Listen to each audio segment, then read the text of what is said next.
Comienza la entrevista aquí en Canal 5. Gracias por acompañarnos, por recibirnos en casa.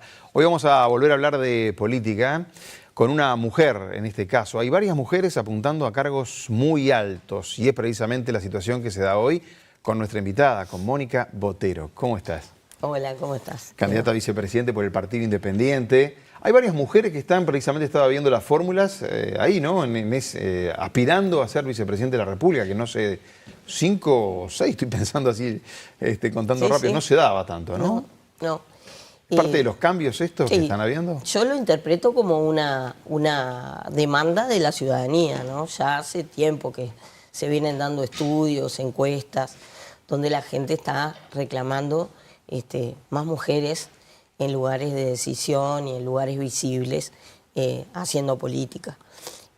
Las mujeres siempre hicimos política en Uruguay, no es que, porque muchas veces se habla de que más mujeres participen. Participamos siempre. Lo que no estábamos era en lugares visibles capaz, o en lugares de... Bueno, el Parlamento era muy masculino, por ejemplo, ¿no? Por nombrar un lugar nada más. Imagínate que el primer Parlamento de la democracia, año 85, tampoco es que es la prehistoria, los 130 legisladores eran hombres, todos, los titulares. Eso quiero pensar que hoy sería escandaloso, ¿no? O por lo menos llamativo, nos pondría bueno, en un palacio lugar... legislativo que no tenía baños para mujeres, por ejemplo, Exacto. ¿no? O sea, eso marca la situación que se daba en política. No tenía baños para legisladoras y no tenía, y una cosa muy graciosa, no tenía licencia por maternidad para una legisladora. Claro. Entonces me acuerdo cuando la diputada Janet Puñales estaba embarazada, creo que fue en el segundo o el tercer periodo de la democracia, lo que le daban era licencia por enfermedad. Entonces las mujeres de la bancada femenina dijeron, no, vamos a hacer hay que cambiar esto. Vamos a modificar el reglamento y que se le dé licencia por maternidad a una legisladora, porque además es muy significativo, ¿no? La bancada femenina arrancó con más fuerza de lo que tiene hoy, ¿no? La bancada femenina de todos los partidos, mujeres de todos los partidos, algunos temas en común. Sí. Hoy está como más deshilachada, me parece, ¿no? ¿Qué pasó? ¿Está primando más las diferencias, la ideología? Lamentablemente fue así. Creo que se dieron varias cosas. Por un lado, un grupo de legisladoras que quizá la agenda de género no es importante para ellas y quizá no están tan interesadas. Y por otro lado hay otras que quizás sí están interesadas, pero ponen por encima la condición político-partidaria por sobre la agenda de género. Y quedaron algunas en el medio, que son, yo si estuviera en el Parlamento estaría en ese lugar, pero están amigas mías, compañeras de activismo por los derechos de las mujeres, que quedaron un poco solas en el Parlamento y prefirieron, para no generar divergencias demasiado evidentes, prefirieron dejar correr.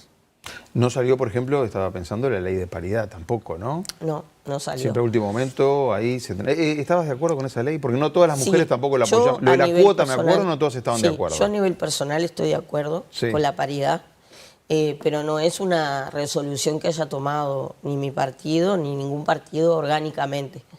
La paridad es una posición personal. Yo tengo además como deber institucional el promover la equidad de género y por lo tanto conozco las experiencias que se han dado en el mundo y ya las cuotas de 3x1 han mostrado que son una etapa superada.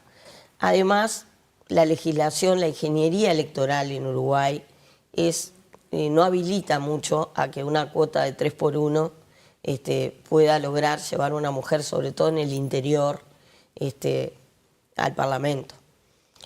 Muchas veces yo tengo cuestionamientos por la cuota, ¿no? Porque se considera que la cuota es una acción afirmativa que de alguna forma limita el ejercicio democrático de la ciudadanía. Y tenemos que pensar qué otra cosa es la ley electoral, sino eso, establecer reglas.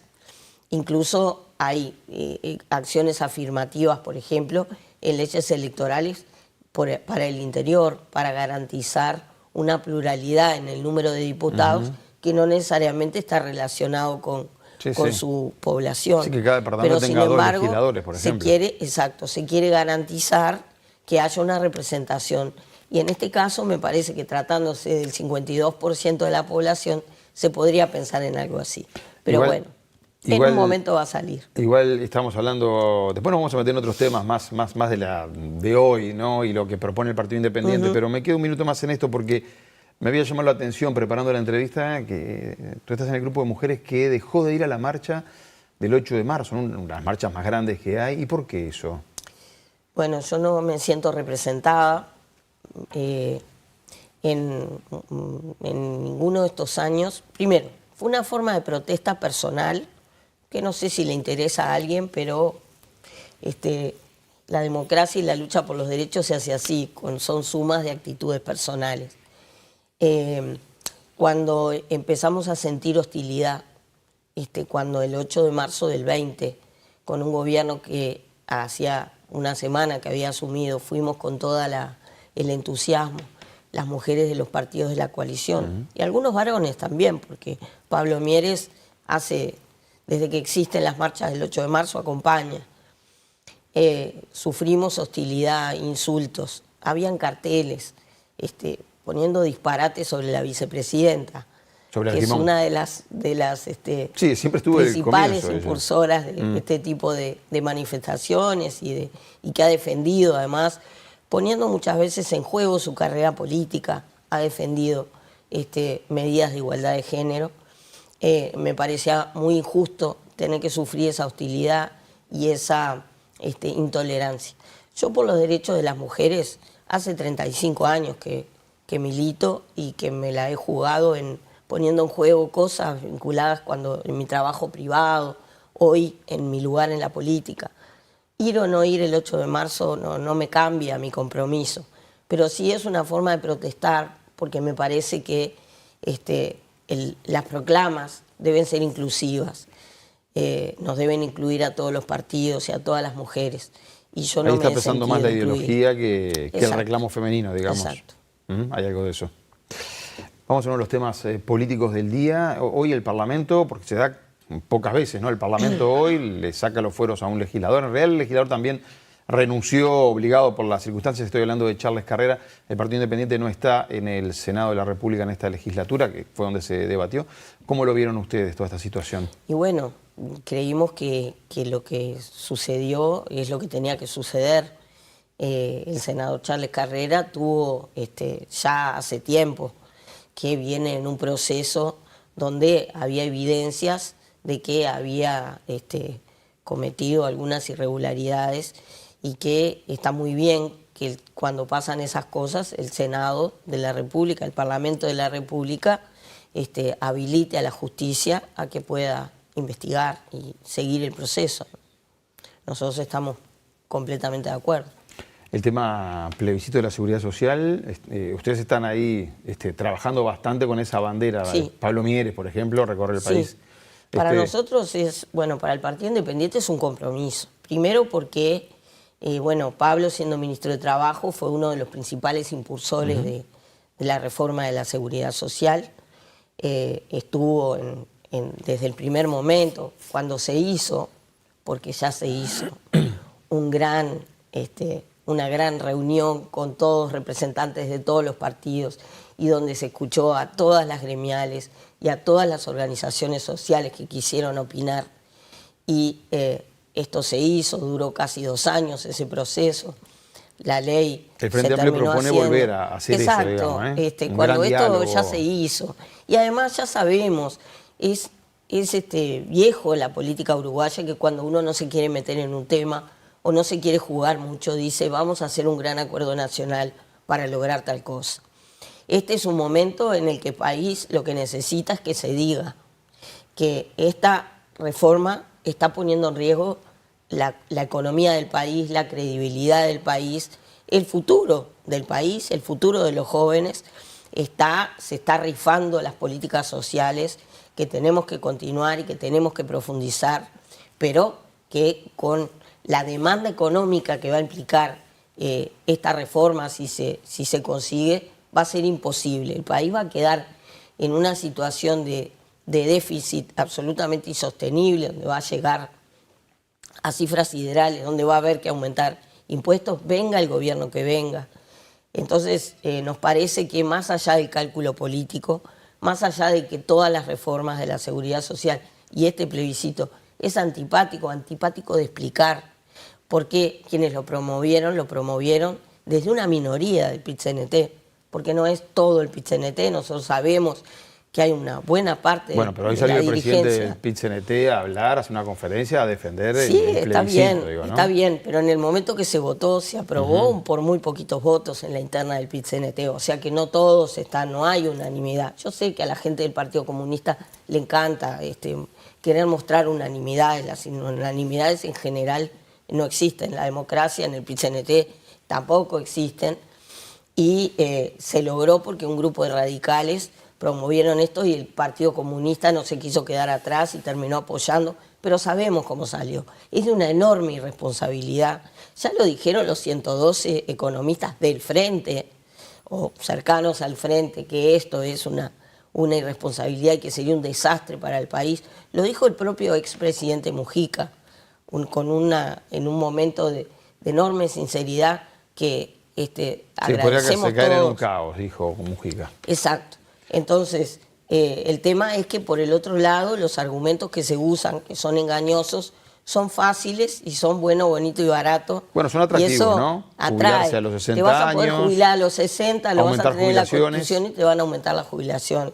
Lo que no están diciendo es que la jubilación, primero, que estamos convirtiendo a Uruguay en una especie de película atrasada de lo que pasó en el kirchnerismo cuando sacaron las AFJP, cuando se hizo la reforma jubilatoria, y hoy tenemos que ver en qué situación está no solamente los jubilados en Argentina, sino la economía de Argentina, con una pérdida de confianza, con una falta de créditos, tiene que ir a pedir créditos carísimos a países de dudosa también credibilidad. Pero no había para prestarlos. Por ejemplo, lo que dice el PIT-CNT, que la reforma la sostienen más los trabajadores o la espalda de los trabajadores. ¿No había un margen para decir a los empresarios, bueno, hay que aportar más para el BPS? Y bueno, para ayudar a todos, digo, ¿no? Eso se negoció todo cuando se aprobó la ley, se negoció todo esto y el Frente Amplio y el PIT-CNT no dijeron absolutamente nada. Ahí no se escucharon aportes, no se escucharon ideas. Lo único que se vio fue que una vez aprobada la ley, en la que ellos habían participado en esa construcción sin aportar ideas, pero habían estado y habían tenido toda la oportunidad de aportar esas ideas, tanto en la comisión previa como después en el Parlamento. No lo hicieron y esperaron para después promover un plebiscito que es una barbaridad, que no solamente deroga la ley, buena parte de la ley, sino que además va mucho más lejos y exige al país una serie de condiciones que no va a poder soportar la economía. Quiero ir a otro tema, el tema de las drogas, pero quiero ir porque el Partido Independiente tiene a Daniel Radío, médico de profesión, candidato además, candidato a diputado por Canelones y va número 2 al Senado, ¿no? Exacto. Mieres, Radío es los dos primeros lugares. Sí. Pero Radío está al frente de esta Junta Antidrogas, digamos, ¿no? La Junta Nacional de Represión. Ahora, él habla muchas veces de que la prohibición no es el camino, de que los narcos siguen ganando históricamente. Se entra a hablar de que, bueno, habrá que legalizar entonces otras drogas como se hizo con la marihuana. ¿Va por ahí el camino para el Partido Independiente? Bueno, la posición de Daniel es una posición en la que nosotros atendemos. No hay un pronunciamiento específico del partido, pero el partido lo apoya. Y por supuesto Daniel, o sea, nunca se debatió esto, pero sí apoyamos por la confianza que le tenemos a Daniel y porque además Daniel tiene la confianza del gobierno, porque quien ha establecido la política de drogas en Uruguay ha sido Daniel Radío al frente de la Junta Nacional de Drogas. Ahora, creo que se ha caído en quienes están en contra o quienes critican las posiciones de Daniel, han caído en una simplificación. Este es el que quiere legalizar. Este es el que dice que a los narcos hay que dejarlos, no se los puede reprimir. Bueno, eso no es así para nada. Pido un segundo porque justo tenemos un tape. El otro día estuvo acá con nosotros Lorena Quintana, que es la candidata a vicepresidente de Cabildo Abierto, y sobre el tema de drogas le preguntamos específicamente y hablábamos de Daniel Radío también. El tema de la Secretaría Nacional de Drogas, que dirige Daniel Radío, y que las políticas que se hacen actualmente son una continuidad de las que estaba haciendo el último gobierno del Frente Amplio, es que ellos se basan en el paradigma de disminución de daños. Ellos se basan en consumir todo lo que quieras, como Estado te busco disminuir el daño que te hace la sustancia. Entonces, ¿qué hacen? Reparten bolsitas de agua en los bailes donde venden éxtasis. ¿Eso realmente previene el consumo de éxtasis? No, lo que previene es el daño. ¿Qué hacen para, entonces, como prevención de cannabis? Hacen un cartel, como había en la interbañera, que decía, si vas a consumir, para pasarla bien, que sea cannabis de buena calidad. Eso para nosotros no es prevención. Prevención es intentar que sean menos las personas que inician los consumos. Es intentar que sean a edades más tardías. Es intentar que menos sean los que pasen a tener un consumo problemático. Primero, prevenir. Por supuesto que hay una población a la que no puedo hacer nada y lo que tengo que hacer es disminución de daños. Pero creemos que la disminución de daños no puede ser la base de la política. Y Quintana. Ahí quedó claro el pensamiento de Lorena Quintana, médica también, ella igual que Radío. Digo porque a veces entre médicos pueden tener también otra mirada, ¿no? Sí. Yo creo ¿Qué que se es responde acá? Una simplificación, una simplificación al máximo de las posiciones de Daniel en este aspecto. La posición de Daniel básica es: criemos chiquilines para que se paren ante la droga y digan que no. Eso es lo que tenemos que hacer. No pongamos en la sustancia y en la droga culpas que en realidad capaz que son fáciles de ponerlas ahí, pero son culpas que no son de la sustancia que vos te metés adentro. Una persona, el otro día compartimos una charla y me encantó un ejemplo que puso. Una persona que está en calle, no está en calle porque se droga porque está en calle. ¿Y por qué está en calle? Porque tuvo problemas, quizá, seguramente porque estuvo preso, porque la pasó mal, porque cuando salió sin un proyecto, porque no consiguió trabajo, por un montón de cosas. Entonces, las personas, las familias que están criando chiquilines fuertes emocionalmente, con atención, con preocupación, las parejas que brindan seguridad, los adultos que se paran ante los chiquilines y pueden hablar de estos temas, ahí estamos resolviendo el problema de fondo. Lo que dice sobre lo de la mejor calidad del cannabis y todo eso, yo no sé si es de este gobierno, me parece que es del gobierno anterior, pero aún así es un pedacito muy chiquitito de un discurso que es general y que es, acá, primero, por un lado, toda la historia de la humanidad, las drogas estuvieron permitidas. Solamente se ilegalizó en el siglo XX. ¿Qué pasó? ¿Aumentó o bajó el narcotráfico en ese periodo? Bueno, si está creciendo exponencialmente, si cada vez se produce más, es porque hay clientela. No quiere decir que no lo tengamos que combatir. Nunca, jamás, Daniel Radío dijo que no había que combatir. Hay que seguir combatiendo entonces a los narcos. Obviamente, tenemos que tratar a los chiquilines, a las personas que tienen problemas de consumo. De hecho, se han abierto un montón de centros de apoyo para personas con consumo problemático, pero sobre todo, si queremos resolver el problema de fondo, tenemos que criar chiquilines que puedan decir que no. Y tenemos que entender que la salud mental es un problema grave de salud que tenemos que resolver y que tenemos que atender. Y que ahí está la base. Claro. Si no hay clientes, si hay gente que puede decir que no, si hay gente que para llenar un dolor, un vacío o una carencia se tiene que meter cosas adentro, sea droga, sea alcohol, sea lo que sea, tiene que llenarse de consumo, de consumo, de hiperconsumo, es porque algo le está pasando adentro. Entonces miremos eso. No quiere decir que no vamos a combatir el narcotráfico, nadie está diciendo eso. Lo que estamos diciendo es que en el combate policial al narcotráfico no está la solución para el tema. Con el tema de la marihuana lo que conversábamos era si no, al legalizarse, lo vendrás en farmacias, si no se bajaba el nivel de riesgo, por ejemplo, para los jóvenes que estábamos hablando, ¿no? Que lo ven como un producto sano, prácticamente. Bueno, de hecho, eso es así. No estamos fomentando el consumo, estamos generando a quienes consumen habitualmente un acceso seguro, simplemente.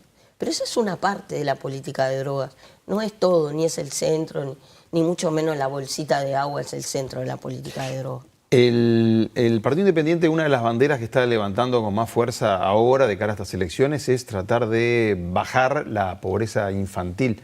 ¿Qué se propone exactamente ahí? Bueno, estamos proponiendo, sí, como principal política social, la reducción de la pobreza infantil a la mitad en los próximos 5 años. Esto se hace porque, ¿cómo se hace? Bueno, te quiero contar, no sé si lo has visto, uno de los últimos spots de campaña publicitaria donde muestran la trayectoria de Pablo Mieres. Es muy gracioso porque en 2004, creo, o incluso antes, pero creo que fue cuando fue diputado por primera vez, estaba diciendo lo mismo, que tenía que ser una prioridad la reducción de la pobreza infantil. Esto quiere decir que el compromiso para nosotros no es un compromiso ahora de campaña, ni de ahora en octubre, porque estamos queriendo conseguir votos. Estamos convencidos en el partido de que esa es la manera, primero, de combatir la pobreza, que es un deber en un país de 3.4 millones de habitantes. ¿Y cómo se hace? Y que además hay una prevalencia de pobreza en los chiquilines del doble de la prevalencia de la pobreza, que es el 9 o el 8 y poco. Hay casi un 17, 18 entre los niños. La mayoría son unos 25.000 hogares que tienen en su inmensa mayoría a madres solas como responsables de esos niños y niñas. A madres solas quiere decir a madres cuyos padres no se han hecho cargo o que por distintas razones se tienen que hacer responsables. Son madres que están cuidando y que muchas veces por cuidar a 3 o 4 chiquilines no tienen la posibilidad de salir a trabajar, porque no tienen con quién dejar a los niños.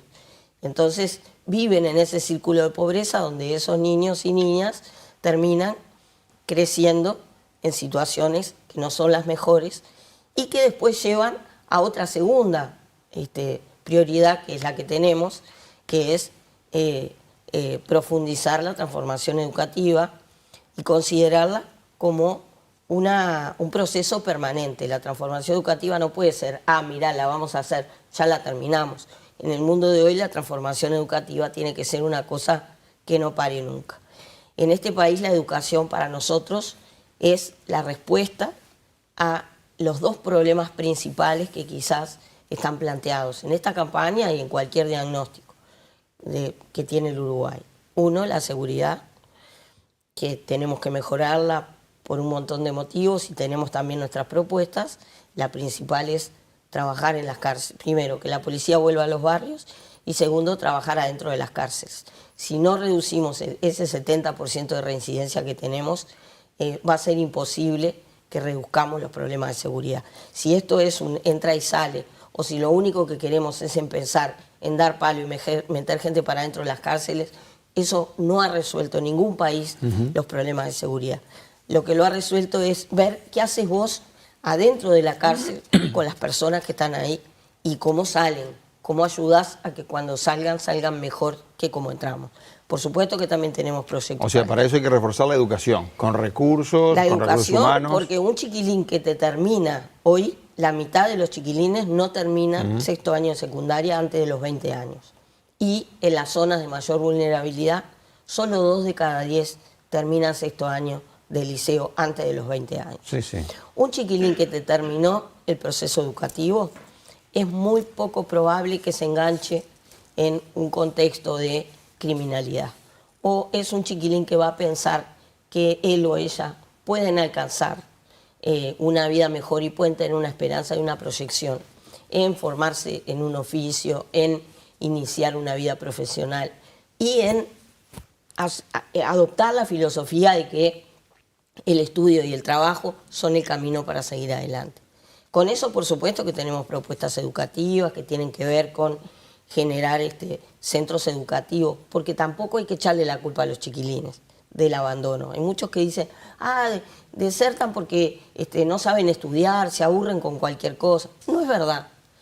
A los chiquilines hay que generarles también centros educativos que sean atractivos, a los que tengan ganas de ir, que les ofrezcan una opción de verdad de integración social, donde haya profesores que por elegir horas para estar por lo menos 2 años en ese centro, conozcan el nombre y el apellido, sepan por qué ese chiquilín está teniendo malas actitudes, está distraído, está complicado, está agresivo, porque hay un tema que se tiene que comprender. Siempre hay una resistencia de los gremios también, ¿no? Este gobierno y gobiernos anteriores, con los gremios de la educación, no han tenido buenas migas. Y sí, en general el cambio, parece que en el contexto de la educación hay resistencias al cambio.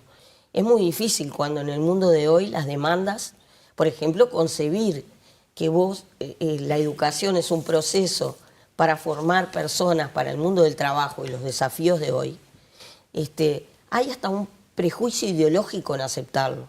Dicen que estamos mercantilizando la educación, lo cual obviamente no lo vamos a explicar. Esto ya perimió este discurso hace 60 años, que ya se entendió que por supuesto que estamos formando personas para encarar el mundo laboral, en habilidades blandas, en los conceptos de lo que es la democracia, la convivencia, en aprender a pensar, a razonar, por supuesto, pero también estamos formando personas para poder insertarse en el mundo del trabajo. Si esas cosas, esas premisas básicas no se aceptan, bueno, la tarea va a ser complicada, pero bueno, ya hemos demostrado que estamos dispuestos a dar en este gobierno y esta coalición, y por eso estamos pidiendo una nueva oportunidad. Estamos dispuestos a encarar desafíos difíciles. Y uno es la transformación educativa. Me queda un minuto nada más y quería aprovechar que estás al frente del organismo vinculado a contrarrestar la violencia de género, la violencia familiar que hay. ¿Cómo estamos hoy? ¿Se ha podido mejorar algo allí? Bueno, y Mujeres tienen la responsabilidad de presidir el Consejo de Violencia, y desde Mujeres la asistencia que damos es psicosocial y legal a las mujeres en situación de violencia. Por suerte trabajamos también con INAU, con el Ministerio del Interior, con Fiscalía, con el Poder Judicial y con varios ministerios que por la ley 19.580 también tienen obligaciones, como el Ministerio de Vivienda, el Ministerio de Trabajo, Salud Pública, ANEP. Todos estamos trabajando en conjunto para dar esa respuesta, porque no es una respuesta fácil, no es una respuesta de se pone una tobillera, se hace una denuncia, etc. Son procesos además culturales, donde la sociedad, por suerte, los uruguayos, uruguayas y las personas migrantes que viven también, por suerte, en este país, estamos entendiendo que la violencia doméstica, sobre todo, que es la que más se da, pero también de otro tipo, violencia sexual, el acoso laboral, estamos entendiendo que hay que desnaturalizarla. ¿Y se está denunciando más ahora? Que no es un destino sufrir violencia en tu casa por personas que son de tu familia, a las que querés y supuestamente te quieren. El tema es que la PUSE está saliendo y el Estado está dispuesto desde hace muchos años ya a responder a esa demanda que está saliendo. Pero claro, la demanda aumenta porque cada vez más gente, más personas, más mujeres y también más niños y niñas están dispuestos a reclamar por su derecho y a denunciar o pedir ayuda cuando están en situaciones así. Entonces, claro, eso genera una demanda mayor. Para nosotros es una buena noticia que haya más. Pero hay más denuncias entonces ahora. Por supuesto. La gente, las mujeres se animan a denunciar. Las cifras que dio el Ministerio del Interior hace poquitos meses, hace un par de meses, estaban dando una pequeña baja respecto al año pasado. Pero nosotros no sacamos el medirómetro de las denuncias. Está bien que haya denuncias y lamentablemente, como las situaciones estamos un poco lejos de resolverlas de raíz, porque la violencia de género es una consecuencia de la desigualdad de género, van a seguir existiendo por un tiempo más. Acá lo que nos tenemos que preguntar es cómo estamos dando la respuesta. La respuesta la hemos aumentado, la hemos mejorado, la hemos profundizado, pero queda mucho por hacer todavía. Mónica Botero, gracias por haber venido. Candidata al Senado del Partido Independiente, ¿verdad? Soy la primera suplente de Pablo Mieres, y esperemos que llegue al Senado esta vez. Y porque el Partido Independiente va a tener competencia, al menos acá en Montevideo, para ver las listas a diputados. Tenemos 4 listas en Montevideo, porque bueno, nuestro diputado Iván Posada tuvo el gesto de decir que ya era suficiente legislaturas y que quería dejarle lugar a otros, y bueno, en el partido no se pone el dedo. se dijo, bueno, compitan y el que gane la interna será, y además esperemos que sean varios los diputados y demás de una agrupación. Gracias y mucha suerte. Gracias a ustedes. Amigos, dejamos por acá la entrevista de hoy. Como les digo siempre, ojalá que les haya gustado, ojalá que les sirva. Está en YouTube también, estamos en directo y después obviamente quedan allí en esa plataforma. Gracias, buenas noches.